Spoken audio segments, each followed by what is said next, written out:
नरेन कुमार लिखते हैं, प्रणाम गुरुदेव, जब वेडनेसडे को इनर हार्मनी मेडिटेशन नहीं हुआ तो भी यूँ लगा कि हम मेडिटेशन में हैं और ऐसा महसूस हुआ तत्परता महत्वपूर्ण है, बेचैनी नहीं, कुछ कहें।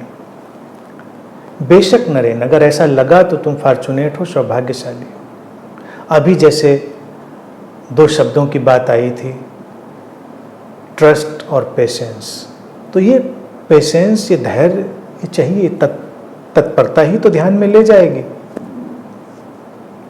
अब तकनीकी मसले होते हैं, कभी बनते हैं कभी बिगड़ जाते हैं, तो उसमें तो उलझना नहीं। अब ध्यान में जाना जरूरी है, वो जो अपनी तैयारी और अपनी तत्परता है वही ध्यान में फेंक देती है। सबसे पहली तो जो रिक्वायरमेंट है वही है, अन्यथा तो फिर वो कभी कभी जो टेक्निक है वो मैकेनिकल भी हो सकती है।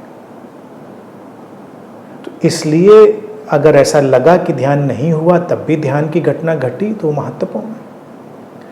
अब जैसे हमने 3 दिन के लिए कहा कि 3 दिन हम उसमें आपके साथ बैठेंगे, हम आपके साथ बैठे होते हैं उसमें, लेकिन बाकी दिनों में जब इनर हार्मनी नहीं ले रहे हैं तब भी आप अपनी शांति में, अपने मौन में बैठे। 2 दिन तो देखिए ऐसे ही हम लोग बैठ रहे हैं, ट्यूसडे सैटरडे को, बाकी बचे 2 ही दिन, तो तब भी आप अपने शांति में बैठिए नियत समय पर। आपकी जो इंटेंसिटी है वो आपको रास्ता देगी और वो उस मेडिटेटिवनेस को पैदा करेगी। इसी को मैं कहता हूँ कि फ्रॉम मेडिटेशन टू मेडिटेटिवनेस, आपको उस ध्यान पूर्णता में जाना है, तो उसके लिए अपनी तैयारी, तत्परता बहुत ज़रूरी है और सारा काम उसी से बनना है, वो बहुत महत्वपूर्ण है।